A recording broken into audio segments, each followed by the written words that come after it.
Okay. Screen sharing there. Okay. Let's start off with, I guess, yeah, I always forget to really introduce myself, and I go straight into the demo, and no one knows like who the hell I am. So, yeah, my name is Chris Fregley. This is how you can get a hold of me if you want to bug me or ask me about a demo. All of the demos that we're going to do today are going to, these all come from this particular GitHub repo called Flux Capacitor. This is kind of a pet project of mine over the last couple of years. Also, this is the home of the Pancake stack, in case some of you have heard. It's kind of a like mockery of the Smack stack, which I was involved in last year. So yeah, like we had to up it a little bit. This is going to be sort of a casual talk. In fact, I'm going to try to be completely slide-free.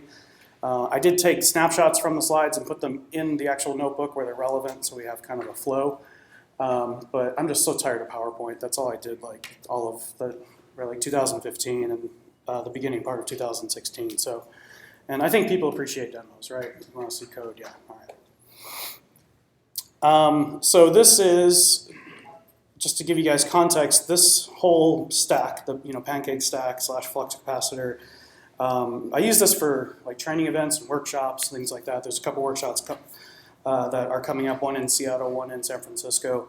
We do a full day where we actually dive into this stuff end to end. This is the architecture of what we're doing here. So we're going to do this live demo where we're the end users, all of us. We're going to like select items. That's going to push those ratings, basically, right, like 1, essentially, if you chose it, into Kafka. Spark Streaming is listening. It's going to pull from like Kafka using the new direct like Kafka API. I'm still trying to get the Flink version working, and I'm very excited about the new Kafka streams, because then I can pretty much ditch all this stuff and just use Kafka streams.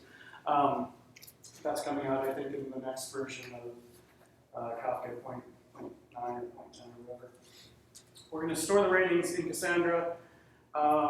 We could choose anything. We could choose Redis. We could put them as RK files, which would be kind of ridiculous. I wouldn't do that. Then we're going to hop over. We're going to become data scientist person, and we're going to pull up Zeppelin and Jupyter and actually start to manipulate the data and then generate models. We're going to deploy the models out to production. I'm using just the Elasticsearch right now. It's just kind of a cache or like a database. And then, so those are actually personalized recommendations to each of you based on this crowd, like collaborative filtering for this crowd.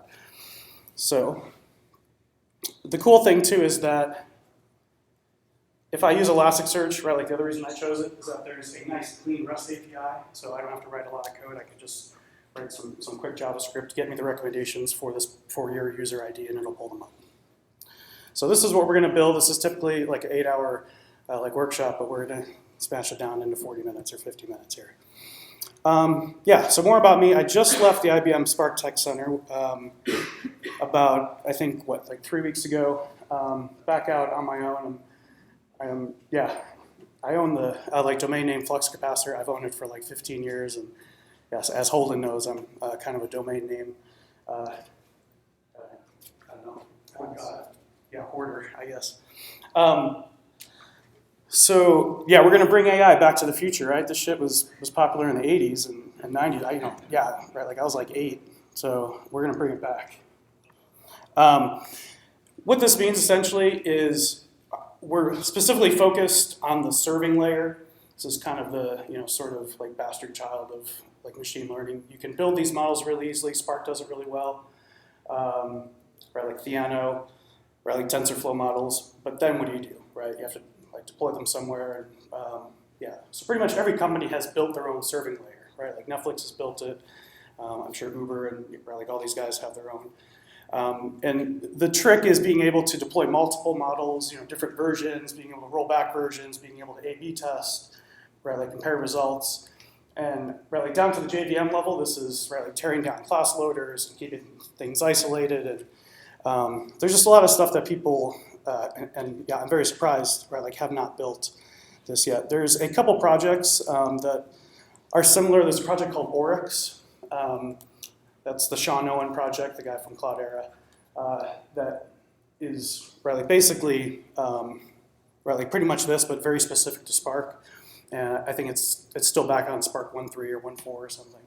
So yes, I'm actually going to talk to him next week and figure out where we can leverage his stuff. So also, I've got this Spark and TensorFlow meetup. These pictures. Yeah, we had Mark Nodersky out about 6 months ago or something, and I searched something about Mark Nodersky, like college years or something. I was going to find a funny picture of him, and I found this, and he was all excited because he's like, finally, like all the great language creators all have beards, and he rattled off all the big names, and he's like, I finally have a beard now, right? And yeah, so he actually took it pretty lightly. I thought he was going to punch me in the face. But, yeah, we just hit 3,000. I think we're at 3,400, something like that. Someone got me a cake for 2,000, so I just photoshopped it there and put 3,000 and added TensorFlow. Also working on this book, Advanced Spark. It's kind of hard, it's a moving target. My new goal was to wait for 2.0 to come out, which is really 2.1 is what you want, right? Because you don't want 2.0. There's going to be a lot of stuff kind of left out of 2.0, I think, just because of the pace. And then, of course, creator of Pancake stack. So, yeah, funny little note about this, right? So Smack Stack, right? Like you guys probably know about that, right? It's Spark and Mesos, and Akka, and Cassandra, and Kafka. So, right, that's like 2015. That's like ages ago, right? So, yeah, we're in the future now. So, yeah, Pancake stack. You can pretty much read them all there, but if you notice, I don't have Akka in there, and I don't have Mesos in there. And I cannot get Mesos to work ever, really anywhere on my laptop and the cloud. So I'm definitely doing something wrong because DCOS is super popular and everyone's starting. Yeah, there's been a couple talks on it at this thing here, but and plus I didn't have an M in Pancake stack, so yeah, that's the other reason. There physically isn't a spot for it in the acronym. And then Akka, I had 3 other things that I use more than Akka, so yeah, they got the 3 A slots. Here's the upcoming workshops. What we do with these workshops, we go through the step-by-step and actually build all these things together, and then at the very end, we just create a huge, gigantic Spark cluster and show one job that's just failing because it doesn't have enough resources. Then we all join, and then we can complete the job, and it uses, typically we have about 100 people, and so it's this huge cluster of 100 times 50 gig times 8 cores. So yeah, a lot of processing power. Formerly, IBM Spark Tech Center, was at Databricks before that, creators of Spark. And then got my feet wet with big data here when I first moved to the Bay Area from Chicago at Red Lake Netflix. There was a good keynote on Monday or Tuesday or whatever by Brian Sullivan, my buddy. So yeah, hopefully you guys got to see that. Okay, so that's me. What is Spark After Dark? It's been about probably 6 months since I've actually talked about Spark After Dark. I sort of went a different way, and I was in London, and people were kind of creeped out by this whole Spark After Dark thing. They didn't know what to make of it. This originally started as a mock dating site, kind of like Tinder, which, yeah, I realized, and I did a big world tour at the end of last year, and Tinder is everywhere. It's in every, it's in Singapore, it's in Budapest, yeah, just everywhere, and it's solid, but yeah, for some reason I'm just totally obsessed with dating sites, and yeah. So one of my friends, yeah, so she came up with this term Spark After Dark, which yeah has the nice, and I think I'm probably in trouble with the ASF about the logo, but we'll worry about that later when they contact me. Yeah, also too, the Spark After Dark, there's a guy, do you guys know Tinderbox? Have you heard of this? So there's actually a dude from Vancouver, and he's got this blog. It's called Crockpot Veggies. And this thing, it was I found it on, I think, Hacker News or something, and it's hilarious. So yeah, he basically reverse engineers Tinder. And then, he's automating dating. So we'll show a couple things, but yeah, so he has this dashboard, it's got this little conversation bot that he uses Stanford Core NLP with, where he's just kind of throwing out, these just like short little intros to people and sees how far he can get with this conversation bot, and then his dashboard will start to rise people up that are taking his bait or whatever, right? So the other cool thing, and I'm actually going to show an example of this, with Eigenfaces. So after about 150 human swipes, you can learn sort of an average face and so then, from that point, you just let this thing loose, and it's just going to pull down images, and it's going to swipe for you based on how similar, based on some sort of threshold. Yeah, I mean, this guy had to automate, he's a very good-looking guy. So I don't have these problems, but this guy. So he used Spark for some things, but didn't use it for the Eigenface stuff. So I was determined to build it with Spark, and I'll show you guys that in a bit. Yeah, so computing image distance, any new image that comes in, figure out how far off the sort of average face, and then swipe right if it's within tolerance. Here's the conversation bot, conversation starter, using sentiment analysis for NLP. Kind of softballing out, one of my buddies said that his favorite softball line is you look like trouble. That one pretty much always gets some sort of response, either positive or negative some way, but yeah, they don't just leave you hanging on that. So it's a fast fail, right? It's not a latent. Yeah, so he built this dashboard. It's pretty funny, but yeah, he's from Vancouver. In fact, I reached out to him on LinkedIn, and yeah, hopefully I can get a chance to meet up with him. Okay, so yeah, this is pretty much that conversation bot.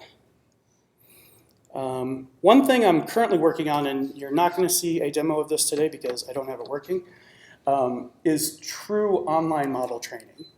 So, this is where, as ratings are coming in, I'm going to make small changes to my collaborative filtering weights, right?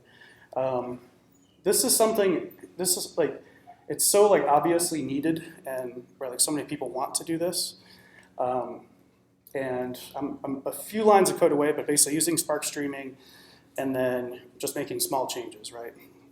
It's using stochastic gradient descent beneath the covers, so you can just make those small changes and then serve off of that newly updated model in real time. Because typically, we have to rebuild the entire matrix and do the whole matrix factorization on all of the ratings, which is what we're going to do today. So. Also, I was mentioning so this is where I'm starting to work on that code there.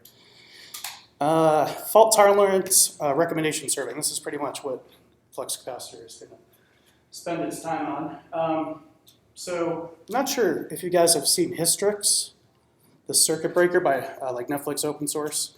So circuit breakers in the context of microservices. So this is one, so picture the streaming service at Netflix, right? Where streaming is truly the streaming service, the video streaming service.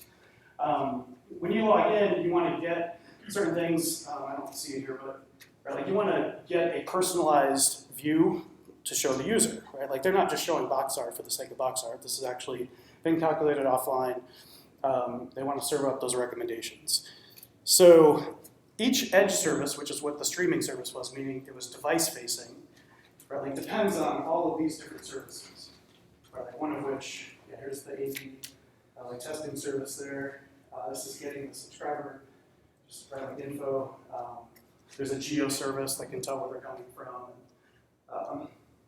Video metadata, things like that. So if one of these services goes down, that circuit is going to open, and then that does two things. That kicks in fallback. So now me being the dependent edge service facing customers, I have to deal with that fallback and just serve up a static list, the most recent top 10 or something like that. I can pull it off disk, I can pull it out of some super highly available cache. The second thing it does is it lets that service sort of drain, and then it can recover itself. Because sometimes the service isn't necessarily down, but it's just latent, right? So this would happen quite a bit when, where like we would scale up real quick, but would forget to tell these dependent services. So we just start pounding them like crazy, right? So by like flipping that circuit and keeping an eye on things, right? Like we'll let that thing drain and then like sort of recover, or like give them a chance to scale up. They're getting notifications, and then after some sort of timeout, like maybe like a minute, then we'll start slowly sending traffic back again. So I have a demo of that actually. I think we'll save that for the end, but where I'm going to kill the Elasticsearch so that, again, this is the end user talking to a service that talks to like Elasticsearch for the actual recommendations. If I kill like Elasticsearch, I'll show that circuit opening and then those like fallbacks being served up. It's kind of fun. All right. Which data sets? This is kind of casual, like I said, so we'll be bouncing between data sets just to give you guys an overview. There's this LFW thing. It's the labeled faces in the wild, where they've taken famous people and or like politicians and sports stars and things like that, and got as close to like this perfect, right, like the perfect alignment as possible.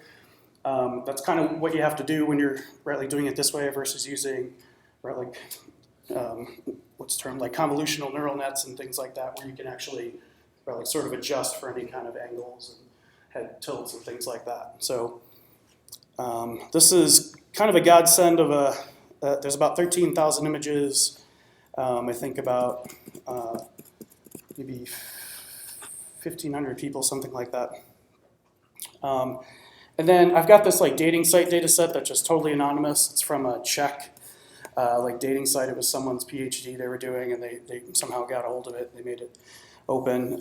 It's basically just has ratings, and then it has the user table of like user ID and then gender. So we can do some fun stuff there.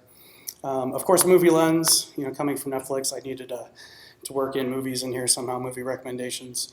I started off with the dating site stuff. That was the like only like data set I was using, and yes, I realized that like you can get pretty far, but it's not really something that is like natural to grok, and right, there's no names or pictures, so it's not an intuitive, so I'll do all this number crunching and I'll show that the model, I can run evaluation criteria on it and show it's a good model that we built, but then you start scoring and it's kind of boring because you don't really know if this person is good looking or not, right? So you just kind of have to trust the models. But with movies, there's sort of like an intuition there. Yeah, also movies have tags on them, like genres, so we can do things like similarity graphs. We'll show some examples there. And then I just created some handmade stick figure ones. All right, so let's get at it. Should we try the live demo? Can you guys go to demo.advancedspark.com. Yeah, so you can do it from your phone. This is totally anonymous. I'm not tracking anything specific. I'll talk about that in a sec. But yeah, demo.advancedspark.com. Spark After Dark. So the very first iteration of this was, it actually had some of those like celebrities and stuff, and then I realized when I was traveling around Europe that people had no idea who these people were, right? Like maybe Brad Pitt or maybe, but certainly not some of the scandalous, right, like politicians and things, that are really kind of funny. So if you guys can, so this is your unique ID. Like you don't really need it, but just know that that's how I'm going to tie everything back together within Elasticsearch when I make a request. There's 2 links at the bottom. Hold off on clicking those until we actually run the Zeppelin notebooks to do the recommendations and things. But if you can pick 5 technologies that you use in production right now, what this is going to do, so this is, just kind of click on them. You should get the Facebook thumbs up. So that's us right there, the end users. It's going to flow through NiFi. I'm doing some like geo stuff there. I'm like grabbing the IP and checking and sticking in the city. That's going to flow into Kafka. Spark Streaming is listening and should be storing them all into Cassandra. So let's get that far for right now.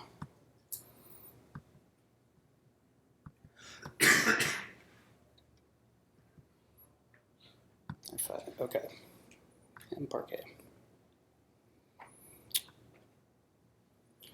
So the first thing, yes, I mentioned before about just kind of generating like a top 10 for the purposes of sort of non-personalized recommendation, or if my recommendation surface is down, like this could be the JSON that's served up during the fallback scenario. So here we're just loading up the reference data. That's basically all of those images and their tags, and let's see what else. Yeah, like the actual image link, their name, the title. Okay, here we're actually gonna retrieve those ratings from Cassandra, and we're going to enrich them, so basically add in, so we can get the actual title, because we're only storing IDs in Cassandra, not the actual metadata. Okay, so this is our group. So Apache Spark, Python, Scala, AWS, and SQL. It's pretty standard, I think. Let me skip that. This is where we actually save it into the Elasticsearch. So this is using just the regular, yes, if you noticed before, when I pulled from Cassandra, I was using the data frame API and the Spark Cassandra connector, which is a very, very super advanced connector. Let's see, enriched. Right here, read format. So the Spark data frame API lets you keep the same type of stuff. You have to pass in different options, and for the key space in the table, pass in the format. That's basically so I can find the class, find that Spark connector, and then pull stuff in. So, and then on the right side, it's the same thing. So there's the data frame API. We're passing in this to find the code, passing in the same, like similar options. Right, like push down equals true is kind of interesting. That would make more sense on the read side, but setting in here anyway. So because all this is running on the same Docker image, on the same instance, I could just use 127.0.0.1 everywhere. I mean, right, like part of the other thing Flux is going to do is scale this thing out, obviously. But for the single node, this works for demos and training and things like that. Okay, so that should have satisfied. If we click this, those are the same 5 that we saw, right? So this is what's actually making the call out. Normally I would have some kind of, I guess, JavaScript time or like interval or something like that doing it, but I don't pretend to be that good on the UI. Okay, so now we're going to get into the good stuff. This is the user item collaborative filtering. I'm sure like a lot of you already know about this, but just to get everyone on the same page, what's happening here is we've got the huge matrix, so that's all of us, and the items across the top is all, I think, 75 or 80 of those software technologies.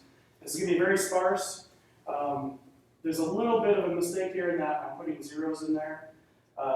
When I first built this, I was thinking Tinder, where you can swipe left for no and swipe right for yes. For the life of me, cannot get swiping to work in JavaScript. There's a few examples out there, but they're all hard-coded, and when I try to put my dynamic data set in there, it just blows up. But so for right now, it's just one. Like you can basically like it. But yes, that being said, what we'll do is take this matrix. We'll just take a snapshot. We'll factor it into 2 smaller matrices. We're just going to choose this value k to rank.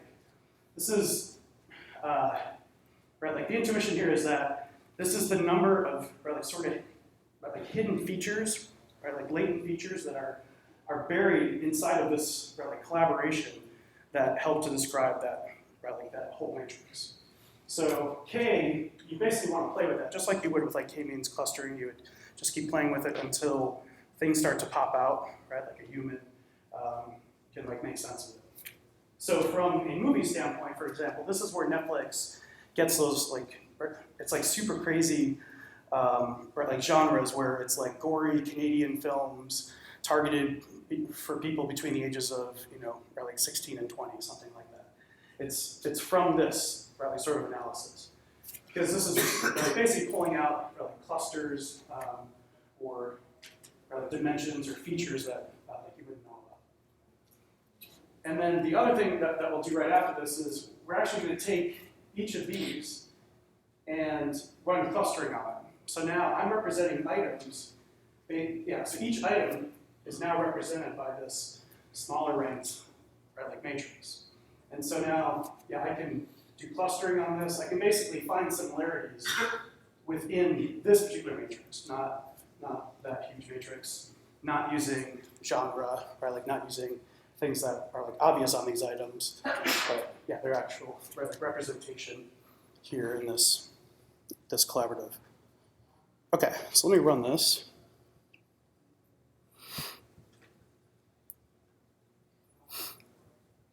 Here it's doing the same thing, pulling in the ratings.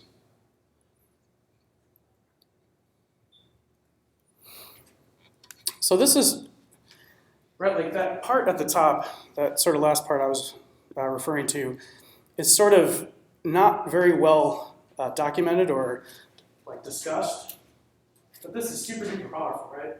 So this is the like item factor matrix. So this is a new way to represent items. So each of my items, I have 80 going across here, can now be represented with this, right? And there's going to be things filled in there, obviously. This is kind of weird too, that it's 1 and 0. It would normally be like 1, 2, and point. It like could go beyond 1 as well, just based on how it factors out, right? So at the end, these two multiplied together get as close to that as possible. But now we can find similar users using this. We can find similar items using that.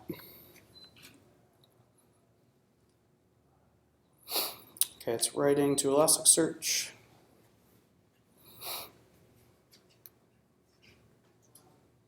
Okay, so I think we should be able to get that. I hope. Oh. It's done. I think it's done.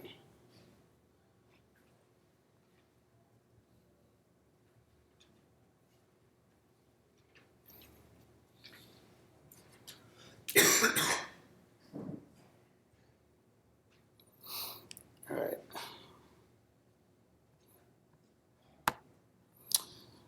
Okay, so that should be pulling. Yeah, did anyone get this to work? The third link? Is it just doing the blank thing?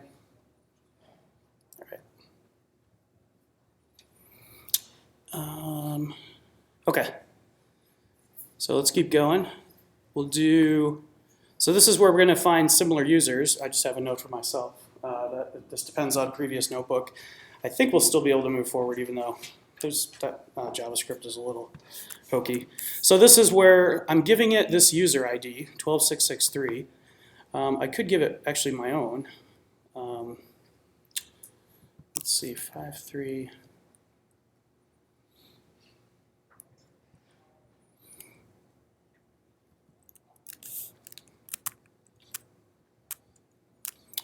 And based on that left, right, like user factor matrix, I can go through with a given user ID, find these similar users. Yeah, see something happened there on the. Let me do this guy because I know he's in there.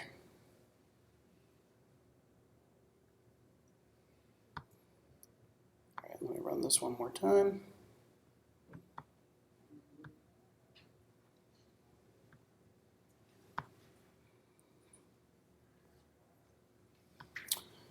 So for this user who was in there before, these would be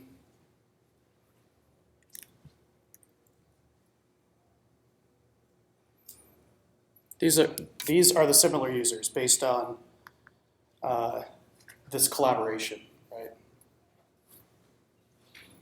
So basically, just doing brute force cosine similarity. I have my user factor vector, which would be that smaller one that was down here. Each user could be represented by that. And then I'm just going through and finding the most similar 5 to write those to like all the other users. And so this is the same thing with items.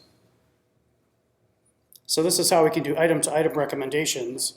So Spark is number 7, ID. Let's do the same thing using that top right item factor.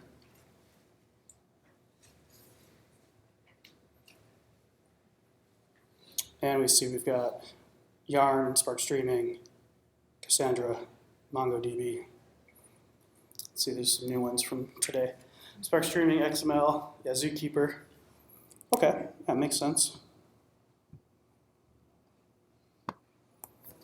So now we're actually going to take that same thing that was in the upper right and run just k-means clustering on it. So again, so this is how like Netflix gets these super specific ones. But this takes a human, right?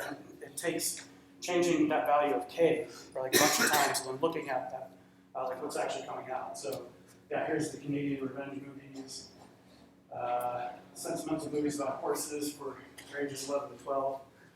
And like sometimes there's only 1 or 2 movies that like fall into these categories, but it's pretty powerful when you can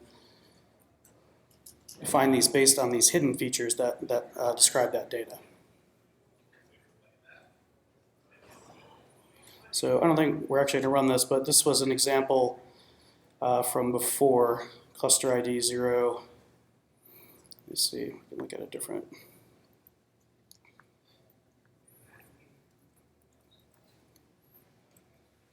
Yeah, my like algorithm isn't like doing pretty well. Yeah, everything ended up in the 0 cluster, and then a couple stragglers. So we'll have to work on that one.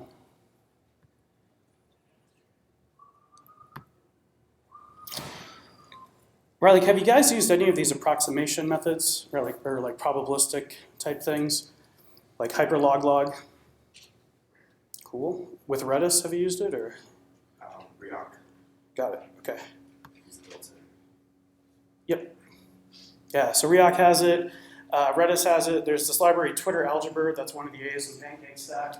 Yeah, I use this pretty heavily. So hyperlog, well, it's probably the most complex from an implementation standpoint, but when you explain it, it's probably like one of the easier ones.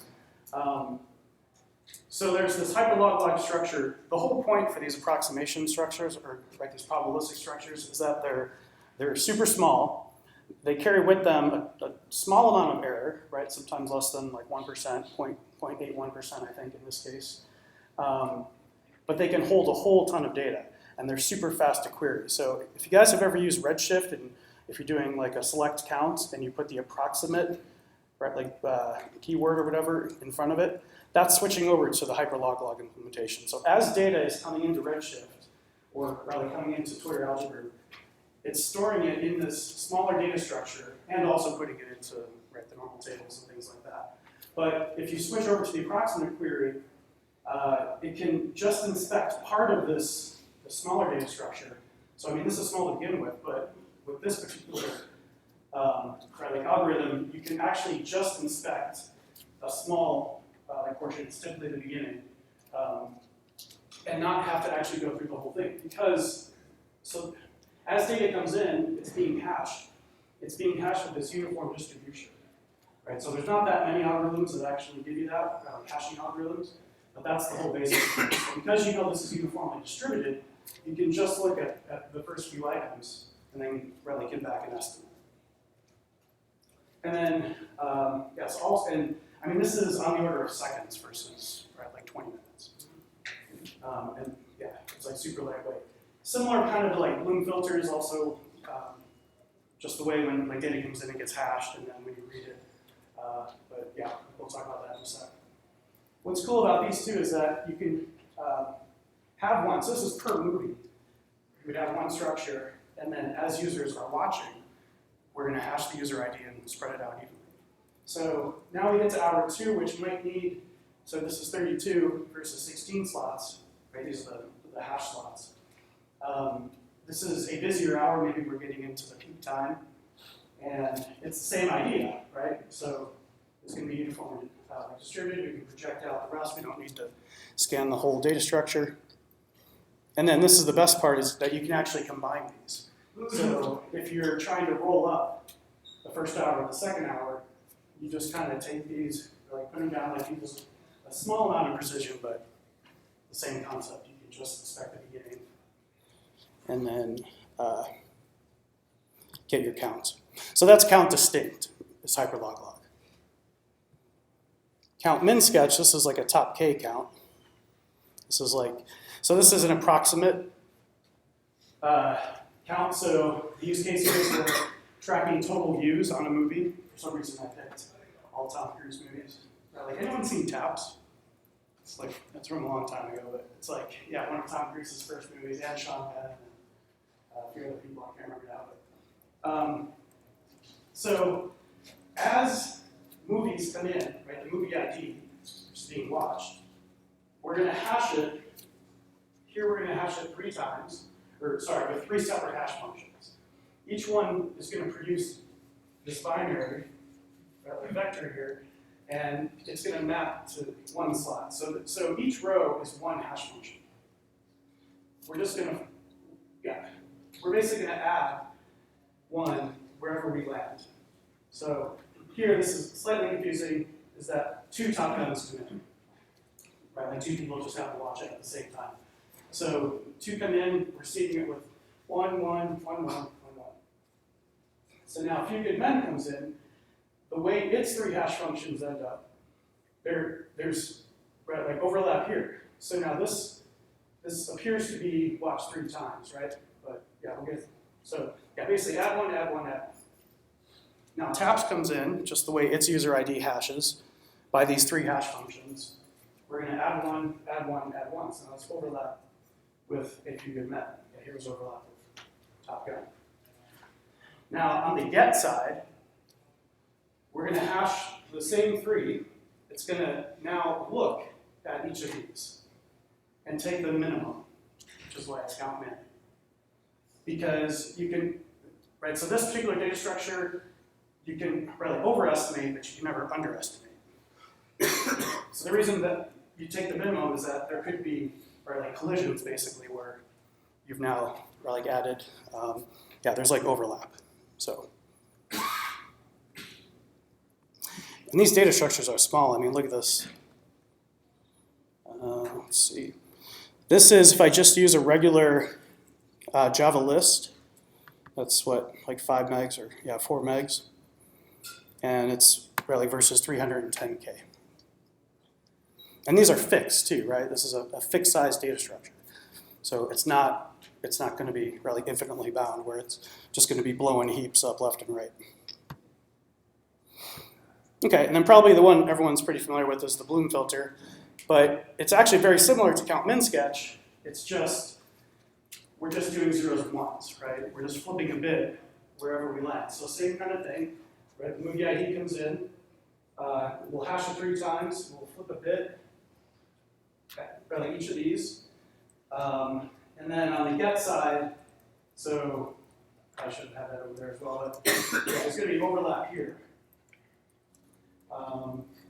Let's see so here's, right, so there's I, and then I got my little help button there. When J comes in, it's going to find 1 here, but not all 3 of them hash to 1s. So that's a definite no, right? This is not inside of this set.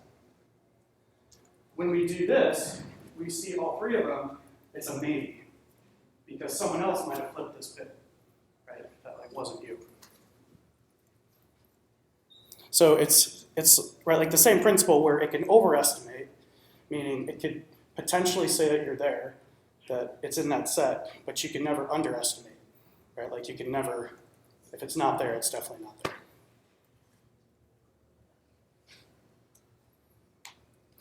All right, how much time do we have? How much time do we have? 10 minutes. Okay, cool.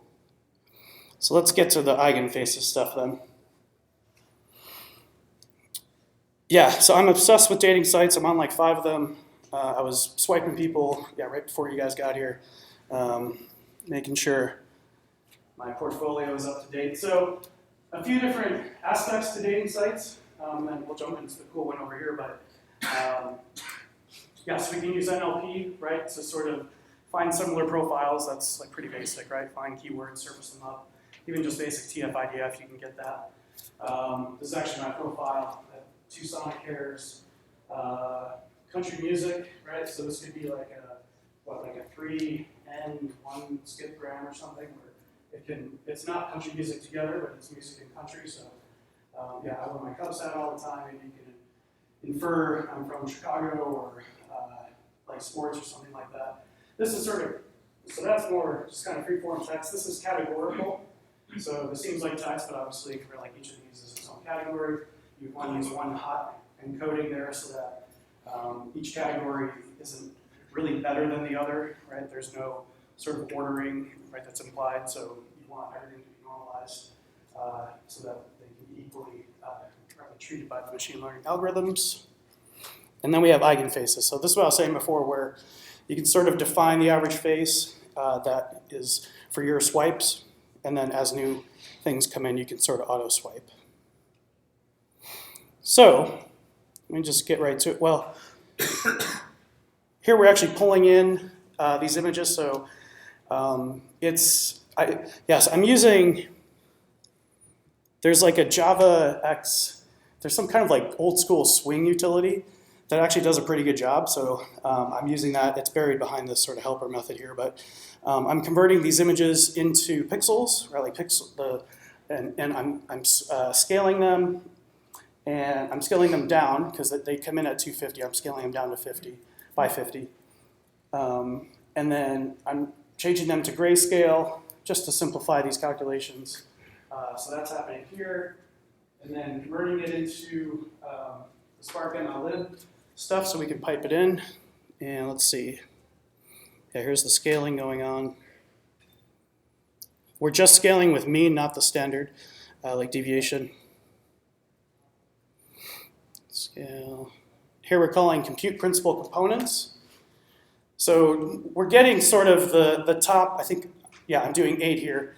The top 8 components that describe the most data, that most describe that particular data set, right?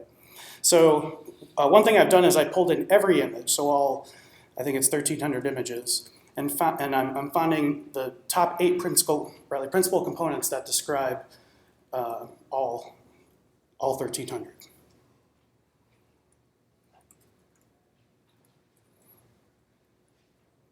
Oh yeah, don't leave, wait, just look at this. I'm rendering Python. I'm using matplotlib. This is all I wanted people to see. So this is sort of like all the faces, and there's about 5 images per person kind of thing. You can sort of see some of the features that it's picking up on, right? Like the eyes and maybe hairstyle here, that kind of thing. It's definitely picking up sort of like eyes and nose and mouth. And I think in like facial recognition, there's like 23 or 27 points that are like uniquely identifiable. So yeah, that's kind of cool. And then I just got this to work yesterday. I was at a session on Monday where you can actually put variables in to your Zeppelin resource pool in Scala. So I do zput. There's this thing called the resource pool, and then you can share it with Python by going right there. So it's the name or prefix. I'm doing all of them, so it's just blank. But yeah, so there's that. And then we go to this one. This is kind of cool. Pipelines plus principal component. So I'm calculating the PCA vector. This is the raw pixel vector for each picture. I'm just showing 10 of them here. So here I switched over to use pipelines. Before I was doing it with the old like MLlib stuff. And using PCA as a feature transformer. fitting the model, transforming. Here's now the PCA vector. So I'm now representing each image. This is the vector I'm really now going to use to pipe into other things. I could do clustering, right? So like this whole thing is about ways to represent these items in like something that can be used to really be piped into these other like algorithms. So here I'm saying, given a picture of Tom Cruise, and it's a picture where he's got like long hair and stuff, find me the top 5 similar other, so I have no idea who these people are, but based on their PCA vectors, these are the top 5 people that are most similar to Tom Cruise. Which is funny that there's a few girls in here, right, because of his hair. Yeah, so this is where we can actually use these eigenfaces to make recommendations. Yeah, that took me like a year to write. Does anyone care? No? It was all from that Tinderbox thing. I'm telling you, man, that guy changed my life. Here's some, I promised a little NLP stuff as well. I don't think, I got to this a little bit last night, but during the meetup. Here's Word2Vec.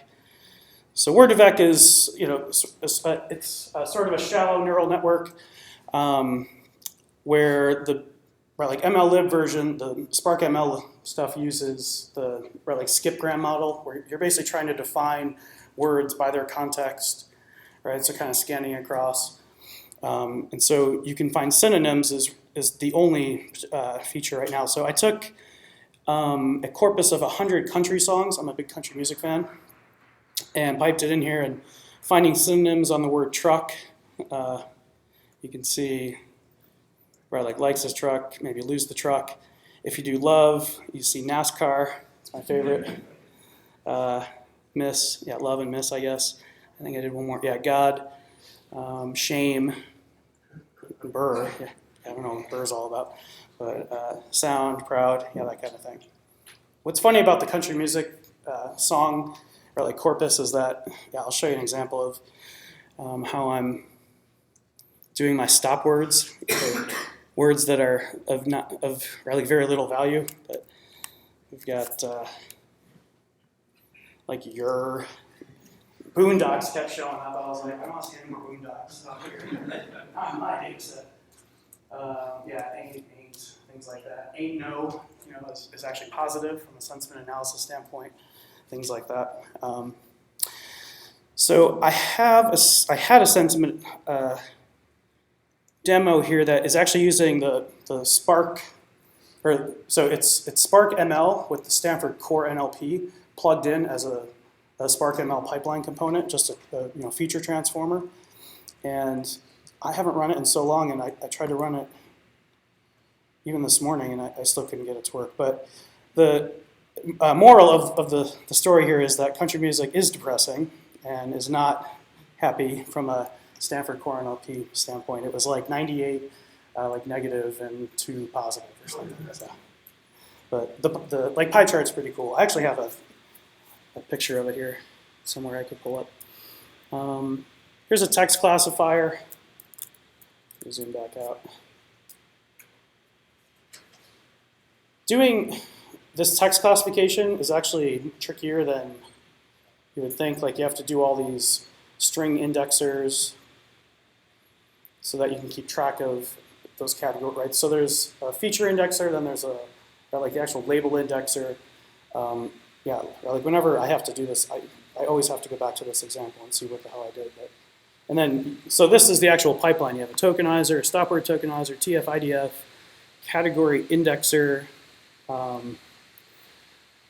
the actual classifier. So I've done, five things of feature transformation. Then I do my classifier, and then I have to go back and map the actual numeric index back to the actual text category.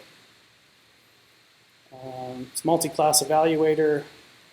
I think it was like this guy had a talk. Yeah, Dirk. Dirk had a talk, yesterday or the day before about model evaluation within Spark is pretty dismal. I agree.